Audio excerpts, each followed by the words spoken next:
Welcome, adventurers. Today we're talking about the Risk of Rain 2 Anniversary Update. Everything you need to know. A lot was changed this last week. We've got not one, but two new survivors. We've got some new items. We've got some map changes. We're going to be going over all of that. I also stream Sunday through Wednesdays over on Twitch, so if you ever want to come hang out, you can find that in the link below as well as in the description. Thank you so much for watching, and without further ado, let's discuss. So there are a lot of changes in this anniversary update. We've not only added two characters, but we've added a variety of items as well as some new abilities, and we've had some level changes and map changes throughout. There's a new playable character known as the Bandit, a high skill combo character that can dish out devastating backstabs while weaving in and out of stealth. What makes the Bandit unique compared to other characters is his passive. His passive is known as backstab, and all attacks from behind are critical strikes automatically. Now, normally your enemies are going to be facing you when you're in the thick of things. What makes the Bandit unique is actually his utility, which is vital to his kit and is one of the things that you're going to be leaning on most when you're playing with him. Otherwise, you're going to feel very underwhelming. The smoke bomb not only stuns, but deals damage in a small area around the Bandit. It makes you invisible to enemies for a short period, and then when you break stealth by activating another ability or attacking, you deal 200 damage again in a small area. What also makes this ability unique as a utility is that it gives you some height when you're jumping. If you jump and you use smoke bomb, you'll get a little boost, and when you leave stealth by attacking or using another ability, you get another boost. So you can essentially get up to 3 little bumps, almost a triple jump, although standardly you're going to be using it more as a double jump. So it gives you a little bit of mobility, but not a lot. Most of the Bandit's kit is centered around damage and the ability to get behind enemies. So Bandit's primary is burst. You fire shotgun burst for 5 bullets, each doing 100% damage. You can hold up to 4 shells. Bandit reloads automatically, but you can also trigger it by activating Lights Out. Lights Out is Bandit's special ability. It's a Slayer ability, so it does 3 times damage against low health enemies, and it fires a revolver shot for 600% damage, and kills reset all of your kit's cooldowns. So really, you're going to be transferring a lot between firing at your enemies and using your stealth utility to get around, and then trying to execute things with Lights Out in order to reset your abilities and continue to stealth around the map. Bandit's secondary is a serrated dagger, so you lunge and slash for 360% damage, and critical strikes also cause hemorrhaging. Hemorrhaging deals 2000% base damage over 15 seconds and can stack. Now, this is a little bit misleading because not only is the lunge incredibly short, you're basically slashing things directly in front of you, but this is not an auto crit ability. You do get the auto crits from backstabs, so you are trying to utilize it by getting high behind things and then slashing them with the dagger, but you also have a 4-second cooldown on the ability, which makes it difficult to stack hemorrhaging at all, especially considering most enemies are going to die from 2000% base damage fairly quickly. If you're able to stack hemorrhaging on bosses, that is going to be a lot more effective, but you have to get really up close and personal, which is where your smoke bomb comes in handy. As far as alternate abilities go, Bandit has Blast for their alternate primary, which is unlocked by using Lights Out to reset your cooldowns 15 times in a row. Once you unlock Blast, you fire a rifle blast for 330% damage, and you can hold up to 4 bullets. So rather than having a shotgun burst that goes into small area, and it's actually a fairly tight spread, the rifle blast is a single shot that does almost 3.5 times the damage, but you have less bullets and less spread, so you can only hit one target at a time. The alternate secondary ability is Serrated Shiv. Throw a hidden blade for 240% damage, which is 2/3 of what the serrated dagger is. Critical strikes also cause hemorrhaging. So ultimately, this is the same ability, it's just ranged, and it's 2/3 of the damage. It also doesn't appear that you can hold multiple charges of this ability, but you do gain the range element, which can be very effective when serrated dagger is so limited by the fact that you have to get up close and personal and put yourself into danger. Bandit's alternate special is called Desperado. It still has the Slayer and it still has the same damage, but instead of resetting all of your cooldowns, kills grant stacking tokens for 10% more Desperado damage. All tokens are lost on each stage, but throughout the stage, you can be stacking this up so that by the time that you get to the boss, your Desperado ability is doing insane damage, which can be really good for killing bosses quickly or killing high health enemies quickly and helping survive the map. However, you do lose the reset, so you're relying a lot more on how effectively you use your smoke bombs in order to survive, considering that the Bandit has almost no mobility and has very limited survivability built into their kit. Now let's talk about the second survivor, which is technically a secret survivor that was kind of snuck in this last patch. It's not actually selectable or unlockable in the main character screen at all. This character is called the Heretic, and the character is playable only through acquiring 4 Lunar items during your runs. You must acquire Visions of Heresy, Hooks of Heresy, Essence of Heresy, and Strides of Heresy in order to unlock and become the Heretic in your run. What's interesting about the Heretic is that all of their abilities are actually dictated by the items that you unlock through the Heresy item set. In order to unlock these items, you have to first achieve the Blockade Breaker achievement, which requires you to kill 15 bosses in a single run. Usually this is acquired by looping the maps until you've hit stage 15. As you get into later stages, you can run into some additional boss monsters on any given map, which will help you reach that count faster rather than having to reach stage 15 strictly. In order to become the Heretic, you must gain all 4 items at the same time on the same character in the same run. Each one of the items will replace one of your character's abilities. Visions of Heresy will replace your primary with Hungering Gaze, which fires a flurry of tracking shards that detonate after a delay, dealing 120 base damage. Hold up to 12 charges, plus 12 per stack, that reload after 2 seconds, which is also plus 2 per stack. Hooks of Heresy replaces your secondary with Slicing Maelstrom. You can charge up a projectile that deals 175% damage per second to nearby enemies, exploding after 3 seconds to deal 700 damage and root enemies for 3 seconds. It recharges every 5 seconds, and this is a very useful ability, but can be difficult to hit. The longer you charge it, the longer you throw it, and you can either drop it right in front of you, or it can fly forward and even bounce off of terrain. So it can sometimes be difficult to aim, but it does a lot of damage. It can be very effective for clearing. The Strides of Heresy replace your utility ability, and it allows you to fade away, becoming intangible and gaining 30% movement speed, and you heal for 18.2% per stack of your maximum health. It lasts 3 seconds. An additional aspect of this ability is that when you're in the air, it'll allow the player to float and fly in different directions at that level, but it also maintains your momentum. So if you happen to be flying in a direction when you activate the ability, that momentum will carry you, which can get you into some messy situations. It also cannot be canceled early, but you can still interact with things even though you can't use your skills. Your special when achieving Essence of Heresy is replaced with Ruin. Dealing damage to any enemy adds a stack of Ruin for 10 seconds per stack. These stacks of Ruin stick around until you activate the skill, which detonates all Ruin stacks at unlimited range. So anything that you've tagged with any damage within the last 10 seconds deals 300% damage plus 120% damage per stack of Ruin. The activation ability recharges after 8 seconds per stack. Multiple enemies can be afflicted by Ruin simultaneously, and when the skill is activated, 1 shot is fired toward each enemy. The shots do penetrate through walls, so they cannot be blocked, and you can't add Ruin stacks while the ability is on cooldown, so you can't actually stack it until and then just instantly trigger it again. You have to wait until you get the ability back up, stack it up again, and then reactivate it to try and nuke everything around you. Once you acquire all 4 items and replace all 4 of your abilities, you actually transform in-game into the Heretic.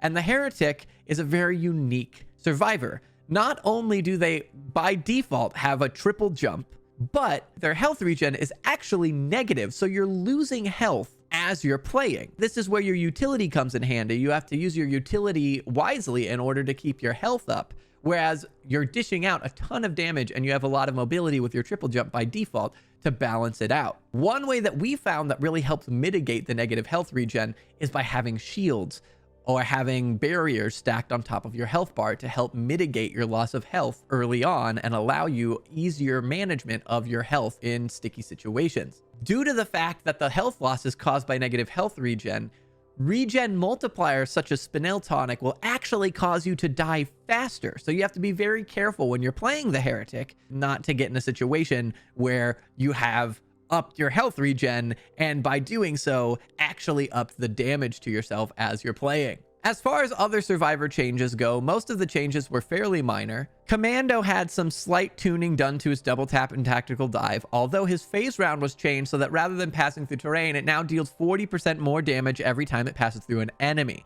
This allows you to line up multiple enemies and do a lot of damage to the enemies at the end of that line. The Huntress is now unlocked by default, and instead, reaching the third stage now unlocks the Bandit. If you already have the Huntress unlocked, you will, when you log in, have already unlocked the Bandit and will have all of them in your inventory. The Engineer had some changes where their turrets now also inherit your equipment. The turrets are unable to activate the equipment, but they can carry it, which is unique. Grenades also now have slight anti-gravity, so you don't always have to aim super high in order to get your grenades to land where they want. Artificer had some tuning done to the nano bomb, but primarily it was done to the tendrils. Tendrils do half as much damage but fire twice as often, ultimately balancing to pretty much the same thing. It's a very minor change. The mercenary had a nice change where their blinding assault apparently could get frustrating in high latency games because you could dash in and die instantly. So they've added a 0.2 second invincibility, which ultimately is more of a quality of life fix than an actual buff, but it does make it feel better to dash back and forth using the blinding assault in games.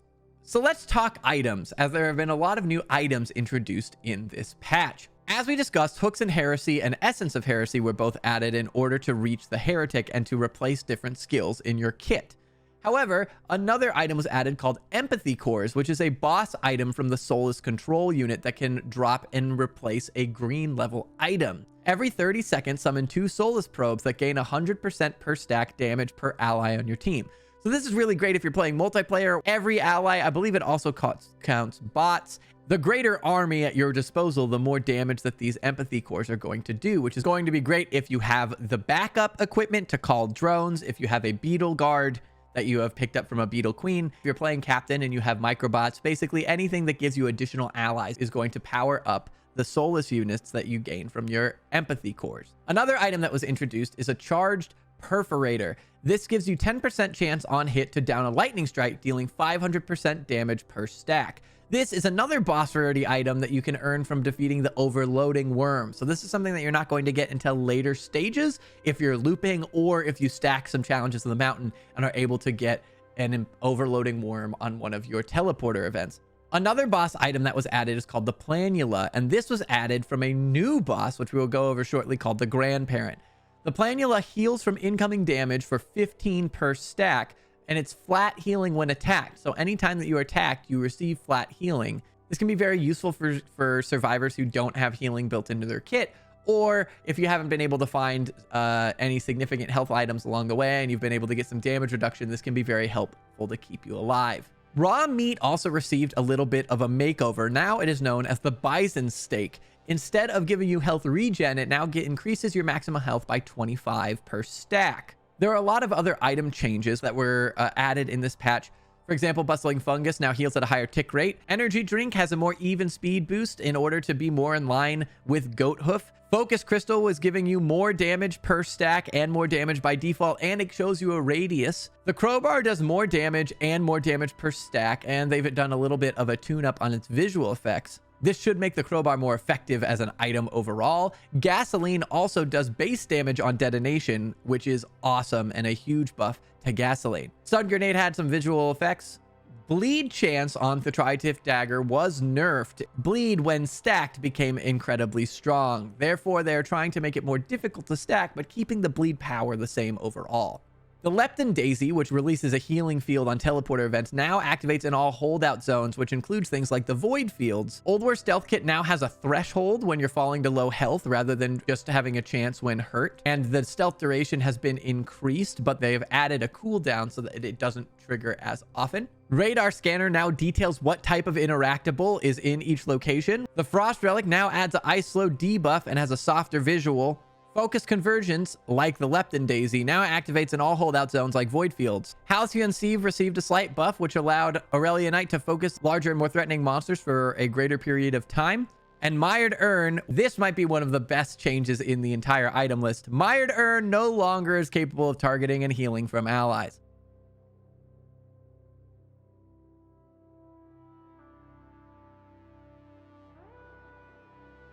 One item that received a fairly significant makeover is the Rusted Key, and it actually even aesthetically looks different now. Previously, the Rusted Key allowed you to unlock any lockboxes that you found on different maps. Now, if you pick up a Rusted Key, rather than being able to open multiple chests that you find, it spawns a lockbox per player with a Rusted Key on your next map. These lockboxes have the same rarity as a large chest, which is an upgrade from the previous boxes because of the fact that you're only finding one.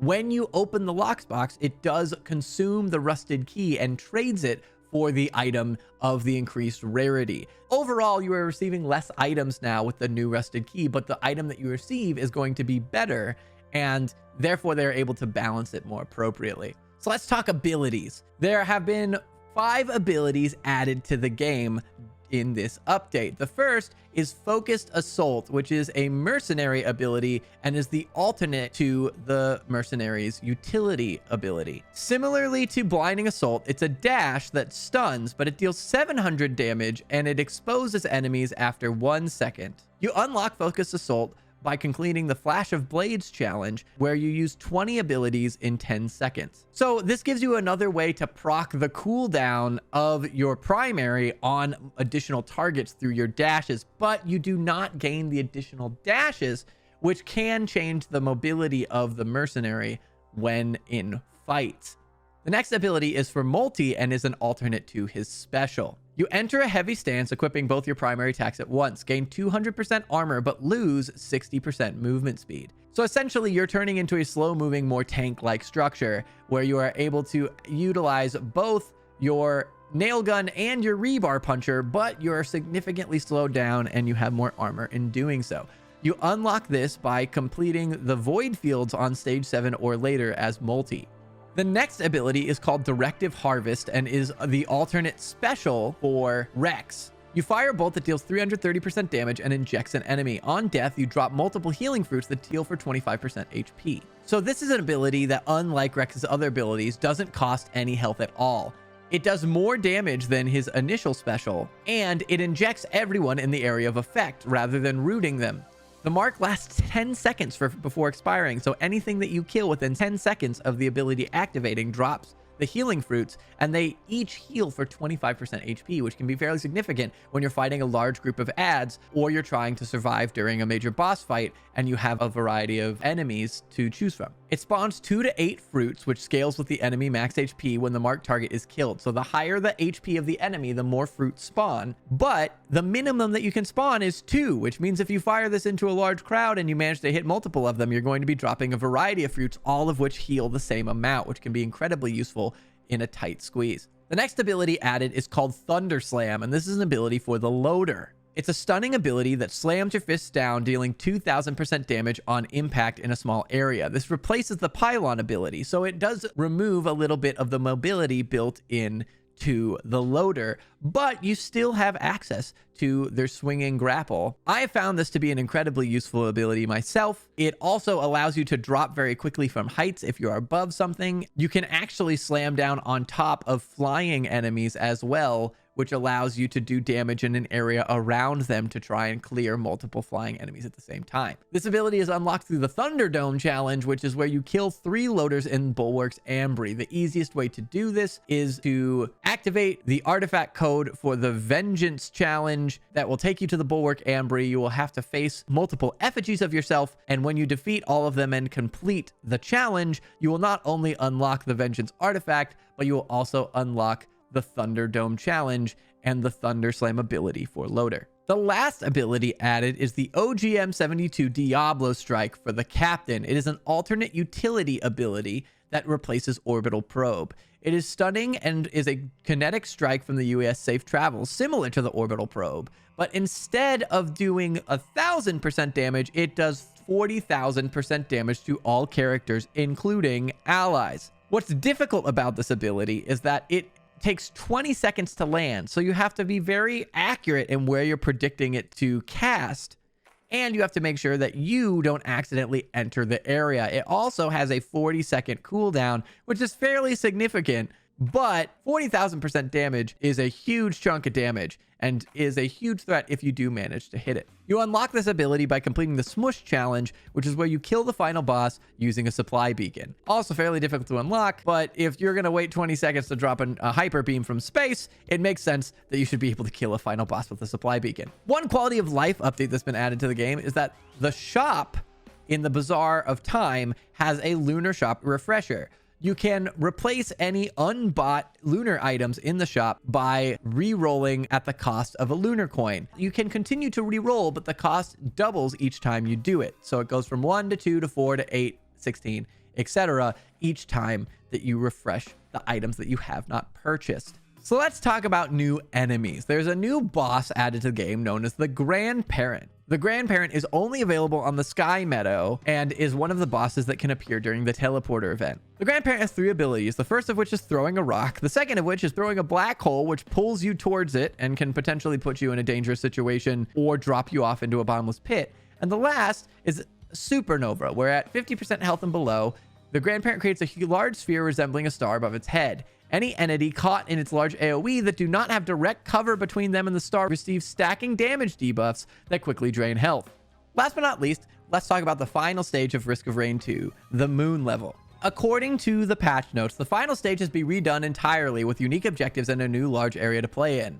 Please let us know how you feel. After playing on the Moon level, it's a lot more interesting than it used to be. Previously, you had a linear path with a variety of enemies that could potentially shoot at you along the way, but ultimately weren't that large of a threat, and you also had large gaps, which if you were lacking mobility could be very frustrating in order to cross. The map has been changed, so shortly after you arrive, you find a rescue ship encompassed in a force field. Your objective then updates to free the ship from the force field. As you continue, you're going to find a large central area filled with enemies, and you'll find not only the traditional enemies, but a new enemy called the Lunar Chimera. The Lunar Chimera is a small ball that rolls around the map, shooting at you until it gets close enough and spawns little spider legs and crawls after you. Once you kill it, it actually rolls for a little bit before exploding into a large area and sets the area on fire. The best way to think about this is that these are literally little ball turrets filled with gasoline, and if you kill them, they will burn the area around them for a short time after death. Ultimately, these enemies are not very threatening until you kill them. After that, they become a threat due to the zoning that occurs when they die and set the area on fire. So you have to be very careful where you kill them. As you reach the center area, if you look around, you'll notice that there are additional side areas.